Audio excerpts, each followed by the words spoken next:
In this episode, I want to explain to you what you need to be thinking before the creeps start and how you need to prepare for the laning stage and for the game itself. In this game, we see I'm playing a Slark, and you have two different approaches. Like, you can either go defensive by like the regen, the killing blade, the standard things, or if you're playing against, let's say, two melees, you can allow yourself to buy an orb of venom. With the orb, you can just bully them out of the lane completely.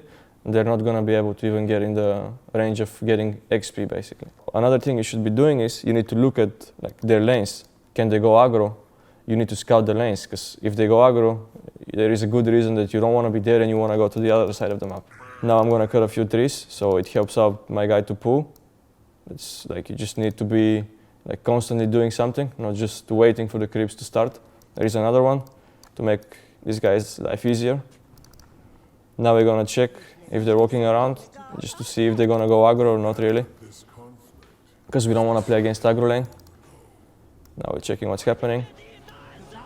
And by the way, here we also know that the only way we're going to play this lane is by killing boars. We can't really go too much aggressive on them, because we're going to lose the regen battle.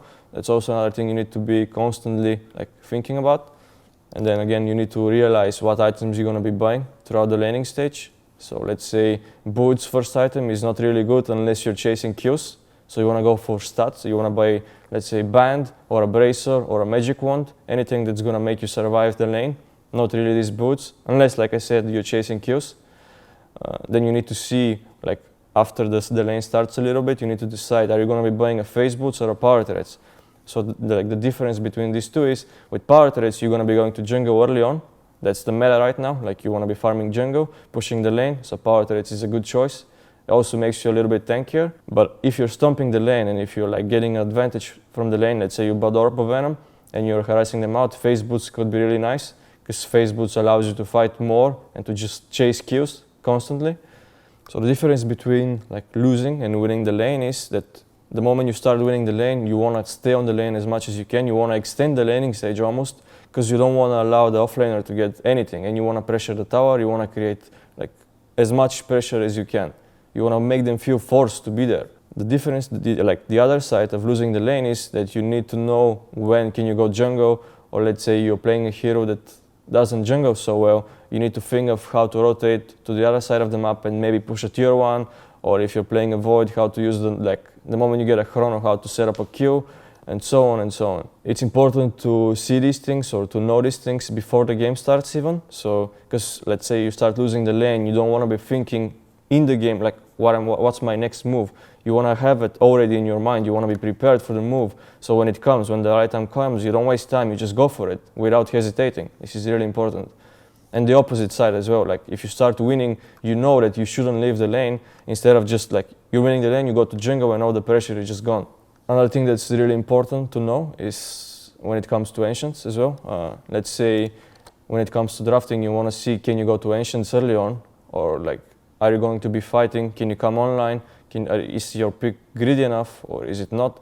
So let's say why Slark is good. For instance, in this game, he's not really good at farming ancients, but he could be really good at pressuring the enemy ancients and not allowing them to be there. So that's a different approach of the game already. In this replay, I decided to play defensive, because as you can see, it's kind of hard to get to beast unless you kill the boar. But in order to kill the boar, you need to already spend most of your spells. Like, Snapfire needs to use whatever spell he has. I need to use Dark Pact in order to just kill the boar, and then already it's kind of hard to keep going and killing the heroes.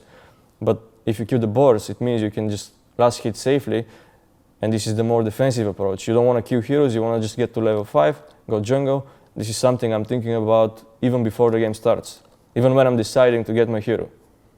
Well, basically what makes me decide is usually the support matchup.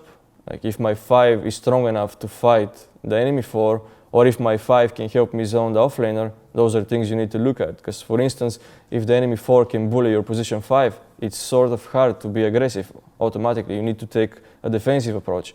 But if my 5 can help me zone the position 4, or we can bully them out, obviously you're going to be playing way more aggressive. Another thing that you need to look at is about getting pulls. If you get a small camp pool or a big camp pool, obviously you want to play more aggressive, because you're going to win on XP in a few minutes. In this game, I'm going to be showing you a game we're playing against Team Nigma, and a bit a more offensive approach. And what I've been thinking, like before the game started. So basically with this build on Ember, I decided to buy Blightstone because I'm playing against Mag and Rubik, and both of these guys like kind of don't want to trade against Blightstone, and it's kind of hard for them to hit you. And I have Bane as well. This is really important. I have Bane who can help me body them. Like he's gonna stay in front of me, and I can just spam Side of Fist with Blightstone without putting myself in danger. The next thing about this lane already is that I know these guys can't really come to me to hit me, but they're gonna spam spells on me. So the moment you can get Raindrop, automatically wins you the lane. Because they just spam you with spells, right? They can't really come to you. And obviously we wanna force the rune as well. We're gonna contest the rune. This is something I know before the game started, because our two heroes are way better than theirs at like contesting the rune and just fighting. We can trade better because of Bane. So basically in this lane, I have Bane playing against Rubik, and if Bane gets a Blightstone hit from me, there is no way Rubik can fight Bane back. So we can bully their 4 all the time, and Mag is going to be forced to play 2v1. This kind of allows us to play aggressive. This is what you need to be looking at. Can my 5 fight their 4, or can my 5 bully their 3? That's why I bought Blightstone, just to help out Bane. Because I can't really be near the Bane all the time, because I'm an Ember, like I'm on a melee, so I want to buy Blightstone and just help out the Ember all the time. The Bane, I mean. In this replay, I'm going to be showing you again an offensive approach and buying Orb of Venom early on, because I realized like that there is no way these guys can fight me back. This is the first item I bought again. Like I have a Witch Doctor who's going to help me regen up even if I need to. He's going to help me zone the position 4, and even Doom. Doom can't really stay because he has low armor. So I decided to just buy Orb of Venom and bully them out. Every time I get a chance, I just go and hit them. And I even decided to max Essence Shift because these guys cannot fight me back. This is something I realized just by looking at this Venge, for instance. This guy is a low range hero, doesn't really bully me out of the lane. There is no burst damage, they don't have burst, they don't have stuns except like Venge stun, but you can just dark pack this shit. And you can see that every time you get a chance, you just go and hit them and they automatically lose the lane. So when it comes to contesting runes, you want to see the enemy heroes, and you see Doom level 1. This hero doesn't do anything, but Sark with Essence Shift can be really annoying to Doom, so it means this is a free rune.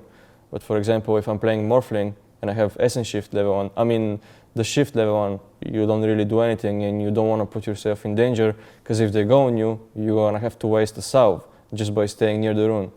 So you have to take a defensive approach, but with Slark and you see Doom, you can just even go to get a second rune and be more aggressive.